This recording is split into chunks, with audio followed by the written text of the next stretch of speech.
제가 시편 14편을 묵상해 보면서 이 세상에는 세 종류의 사람이 있다라는 생각을 한번 해보게 되었습니다. 여러분들은 어떻게 나눌 수 있을까요? 물론 이제 뭐 돈 많은 사람, 돈 없는 사람 그렇게 나눌 수도 있겠고, 또 남자와 여자도 나눌 수 있겠고, 나이 많은 사람, 나이 적은 사람, 각각의 어떤 기준에 따라서 사람을 분류해 볼 수 있겠습니다만은, 말씀에 입각해서 사람들을 이렇게 분류해 본다면 세 종류인데, 첫째는 하나님이 없다는 사람이 있을 것 같습니다. 그렇죠? 지금도 하나님이 없다는 사람들이 꽤 많습니다. 하나님이 어디 있느냐, 하나님 믿으니 내 주먹을 믿겠다는 사람들도 참 많이 있고요.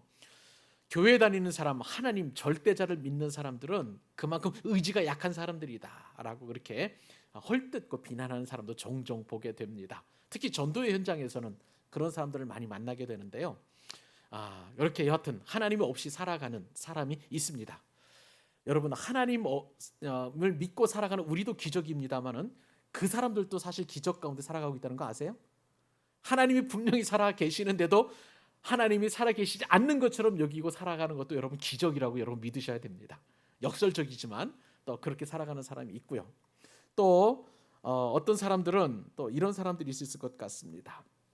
하나님이 계신지 안 계시는지 상관없이 살아가는 사람들이 있을 것 같아요. 그렇죠? 오늘 본문에 이제 그런 사람들이 등장을 하게 되는데, 그런 사람들 일컬어서 이제 시편은 악인이라고 얘기를 해요. 악인. 예전에 우리가 시편 1편 우리가 말씀을 나눌 때에 그 악인의 개념도 우리가 이야기를 했었습니다만은, 하나님이 안 계시는지 또 계신든 안 계신든 상관없이 그냥 내 의지대로 내 뜻대로 살아가는 사람을 악인이라고 하는데요. 그런 사람이 살아가고 있습니다. 그런데 오늘 시편 14편의 지은이는 다윗인데, 다윗은 분명하게 하나님 계심을 인정하고, 그리고 그 말씀을 붙들고 살아가기를 즐거워하는 사람이 있다는 거예요. 그런 사람을 일컬어서 다윗은 의인이다, 그리고 하나님의 백성이다, 그렇게 표현을 하고요. 이 의인 그리고 하나님의 백성에게는 구원이 오고, 그리고 기쁨이 오고, 그리고 즐거워하는 날이 온다라고 분명하게 우리 가운데 말씀해 주고 있습니다. 여러분, 결론 먼저 읽어보도록 하실까요? 우리 7절 말씀입니다. 같이 한번 우리 한 목소리 읽어보도록 하십시다. 이스라엘의 구원이 시온에서 나오기를 원하도다. 여호와께서 그의 백성을 포로된 곳에서 돌이킬 때에 야곱이 즐거워하고 이스라엘이 기뻐하리로다. 다윗은요, 결론으로 야곱의 자손들 그리고 이스라엘 백성들이 끝내는 기쁨을 회복하고 즐거워하고 희락이 있을 것임을 분명하게 말씀합니다. 여러분, 우리 결론을 내놓고 오늘 말씀을 들으십시다. 하나님을 사랑하는 저와 여러분에게는 기쁨이 우리 가운데 보장되어 있는 줄로 믿으시기 바랍니다. 하나님을 믿는 저와 여러분들은 야곱의 자손으로서, 이스라엘 백성으로서 우리에게 희락이 이미 예비되어 있음을 여러분 결론으로 알고 이 말씀을 들으실 수 있기를 바랍니다. 자, 우리는 이렇게 하나님 한 분만으로 만족하고 기쁨과 즐거움을 누리면서 살아가고 있는데, 세상은 그렇지 않은가 봐요. 세상은 절대 그렇지 않다라고 다윗은 노래하고 있습니다. 자, 오늘 본문에 보니까 어리석은 사람을 다윗은 표현하고 있습니다. 1절 말씀에 보니까 어리석은 사람이 어떤 사람이냐? 자, 이렇게 표현하지요. 어리석은 자는 그의 마음에 이르기를 하나님이 없다 하는도다. 마음에 이른다는 것은요, 그 생각의 중심이라는 거예요. 사상의 기초라는 거예요.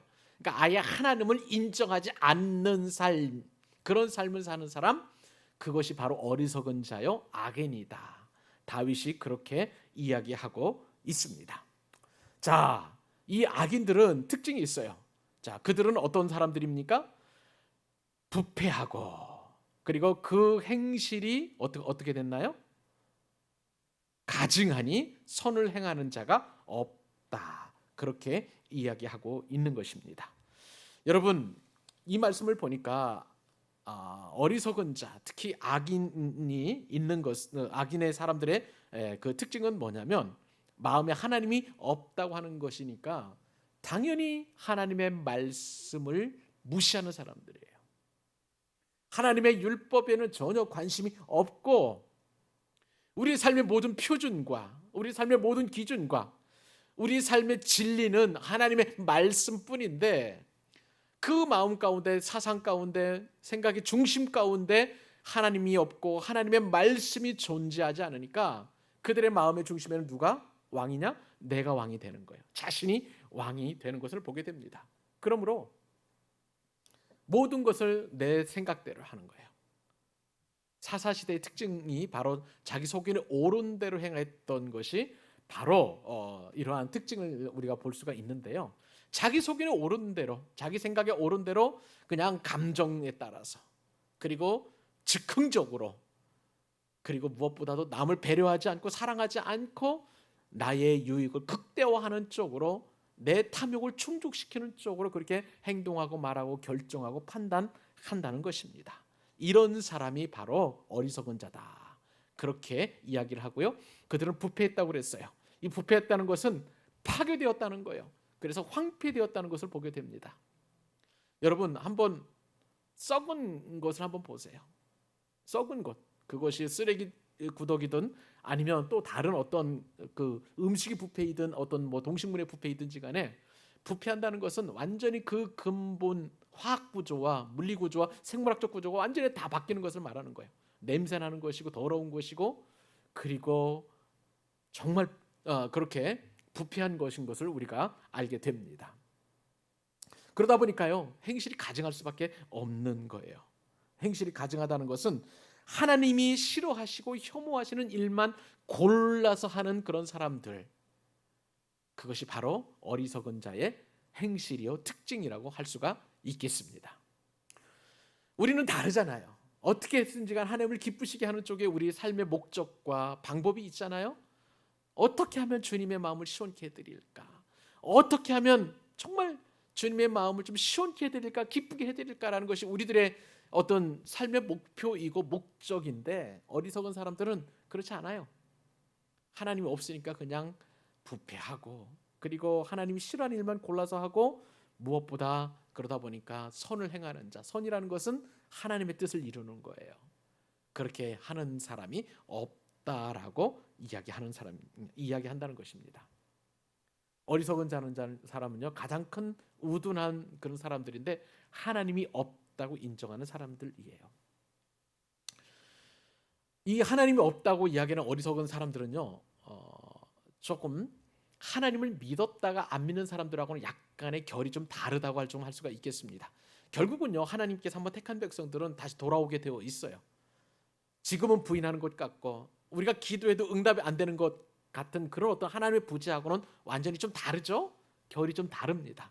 그래서 어리석은 사람은 아예 하나님을 무시하고 외면하고 또 반대하고 인정하지 않는 그런 사람들이라고 보시면 되겠습니다. 자, 이렇게 다윗은 아예 우리가 사는 세상을 이렇게 단편적으로 딱 규정을 해버립니다. 어리석은 사람들이 있는데 선을 행하는 사람이 없고요. 그런데 2절 말씀을 보니까 하나님께서 하늘에서 어떻게 하냐면 인생을 굽어 살펴보시는 거야. 이렇게 쭉 보시는 거예요. 사실은 이것은 이제 하나님을 의인화시켜 가지고 말씀하시는 것인데, 하나님은 무수부재하시잖아요. 아니 계시는 곳이 없습니다. 그러니까 항상 이 모든 삶의 공간에서 영역에서 하나님께서는 존재하시는데, 그러나 그럼에도 불구하고 2절 말씀을 보니까 하나님을 경외하는 사람들 이렇게 찾아보려 하니까 없다는 거예요. 지각이 있어 하나님을 찾는 자가 있는가 보려 하신즉, 하나님께서 어떤 분이신지, 지각이 있다는 것은 지혜롭게 판단할 수 있는 그런 사람인 거예요. 여기서 지혜롭다는 것은 하나님을 인정하는 사람들이겠죠. 또 하나님께서 어떤 분이신지를 알기를 원하고 하나님의 그 원하시는 행동을 하기를 기뻐하는, 즐거워하는 사람들이 지혜 있는 사람이고 지각 있는 사람 아니겠습니까? 하나님의 존재를 인정하는 사람들이겠죠. 그런데 아까 1절에서 그 환경 속에서 이런 의인을 찾으려고 이렇게 쭉 굽어 살펴보시니까 없다는 거예요. 없다는 거예요. 하나님을 찾는 자가 있는가 보려 하신즉, 3절에 보니까 결론이 나오죠. 다 치우쳐 함께 더러운 자가 되었고 선을 행하는 자가 없으니 하나도 없다, 이렇게 이야기하고 있습니다.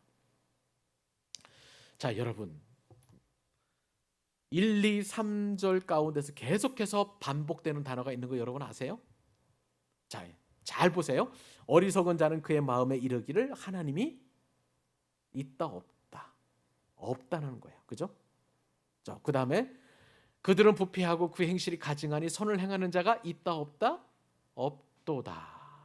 자, 그다음에 2절 말씀을 보니까 지각이 있는 사람, 하나님을 찾는 자가 있는가?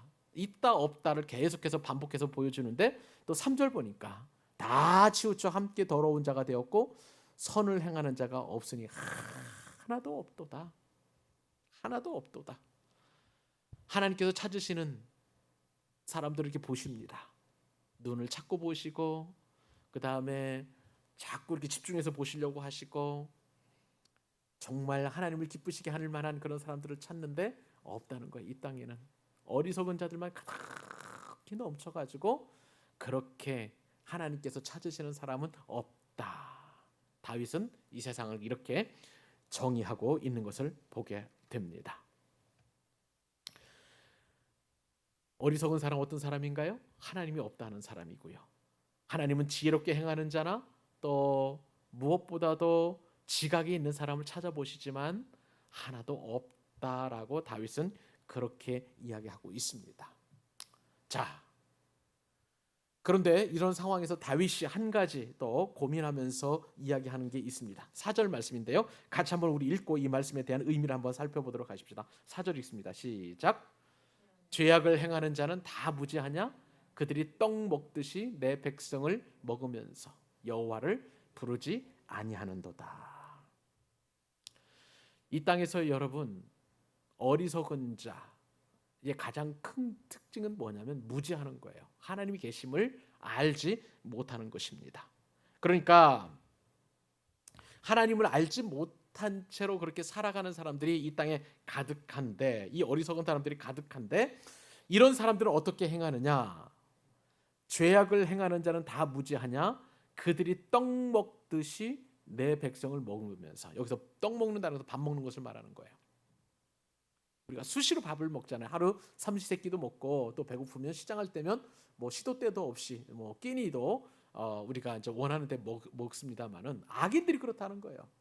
하나님이 없다 보니까 어리석은 사람들의 특징은 뭐냐면 하나님이 없으니까 하나님의 백성을 먹는 거예요. 떡 먹듯이 먹습니다. 밥 먹듯이.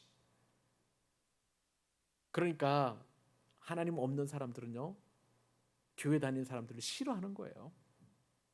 자, 저 마음이 약한 사람들이다.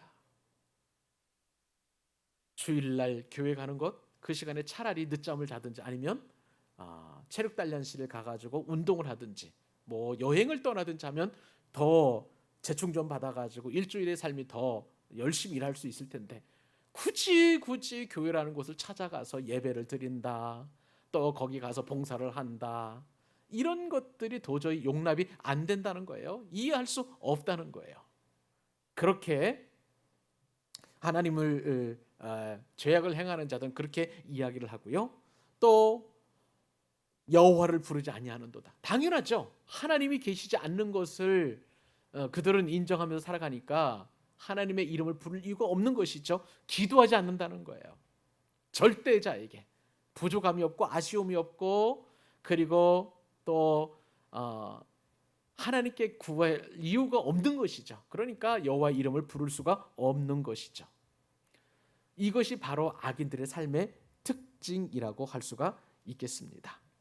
근데 여러분, 이렇게 무지한 사람들로부터 또 어리석은 사람들로부터 교회 다니는 사람, 신앙생활하는 사람들은 참 어렵게 압제를 당하고 핍박을 당하고 욕을 먹고 조롱당하고 그렇게 살아가지만, 그러나 여러분, 여기에는 반전이 있습니다. 반전이 있는데, 자, 5절 말씀 같이 한번 읽어보기를 원합니다. 5절 말씀 한번 읽어볼까요? 자, 시작.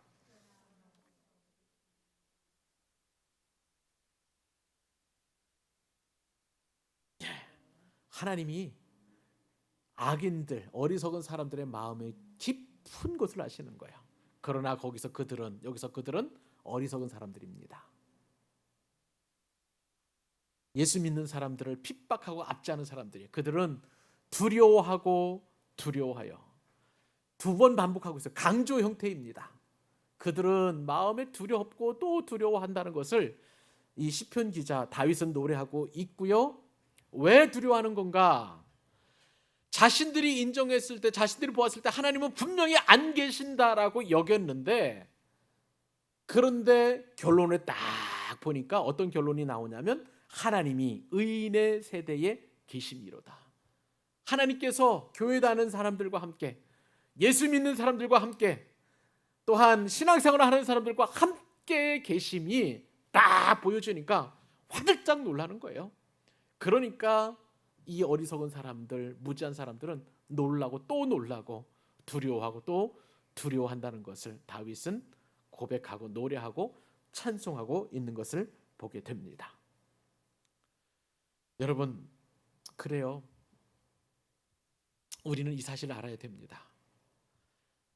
제 주변에서도요, 예수님 안 믿는 분들이 더 잘 사는 분들이 얼마나 많은지 몰라요. 그분들은 골프도 잘 치러 가고요.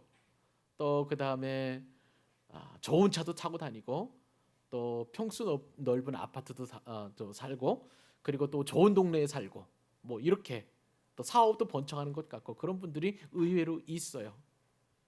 그리고 그분들이 뭐라고 말은 안 하지만은 저를 포함해서 교회 다니는 분들을 이렇게 쳐다보는 그 눈초리를 보면 참 뭐라 그럴까요? 무시하는 눈초리, 또 참 불쌍하다는 눈초리, 그렇게 눈초리를 이렇게 보내고 있는 것을 보게 됩니다.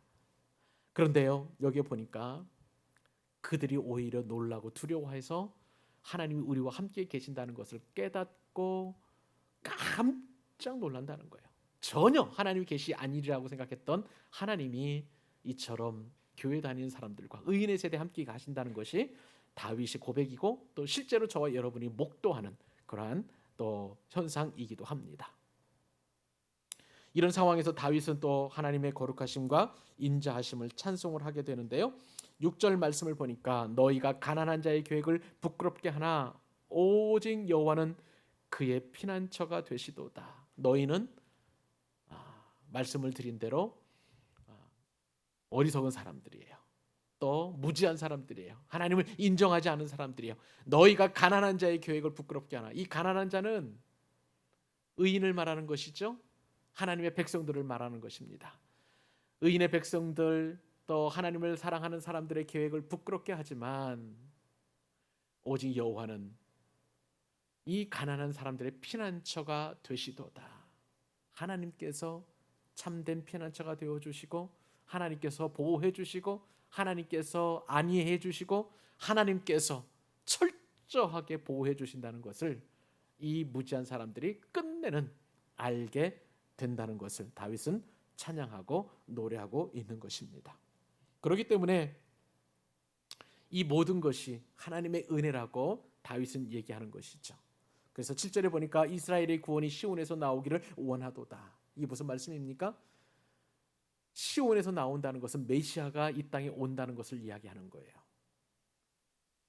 우리의 죄를 완벽하게 구원하시고 그 죄를 완전히 씻어주심으로 말미암아 중생의 새롭게 하심을 통해서 우리에게 구원을 허락해 주시는 메시아, 그분이 우리 가운데 오셔서 우리로 하여금 참된 기쁨과 희락과 즐거움과 또 기뻐함이 있도록 그렇게 역사하신다는 것을 다윗은 결론으로 우리가 아까 이야기했던 것처럼, 은혜 나눴던 것처럼 그렇게 이야기하고 있는 것입니다. 사랑하는 여러분, 여러분의 주위에는 과연 어리석은 사람이 없습니까? 내가 교회 다니다고 핍박하는 부모, 형제, 또 나의 친척, 그리고 나의 직장 동료, 어떤 사람들이든지 그런 사람들이 얼마든지 있을 수 있습니다. 예수 믿으면 잘 돼야 되는데 너희 집은 왜 그러냐? 왜 그렇게 가난하느냐? 왜 이렇게 불통이냐? 왜 이렇게 하는 일마다 안 되냐라고 그렇게 얼마든지 이야기할 수 있습니다. 그러나 여러분, 그들의 그 소리에 우리가 귀를 막고 오히려 그들의 계획을 부끄럽게 하시는 하나님께서 우리의 참된 피난처 되심을 여러분 신뢰하십시다. 그분이 나를 지켜주시고, 그분이 나와 함께 하시고, 그분이 나를 보호해 주시고 나에게 참된 기쁨을 주실 것을 여러분 기대하시기를 바랍니다. 우리에게 주시는 음성은 죽이는 음성이 아니죠. 살리는 음성입니다.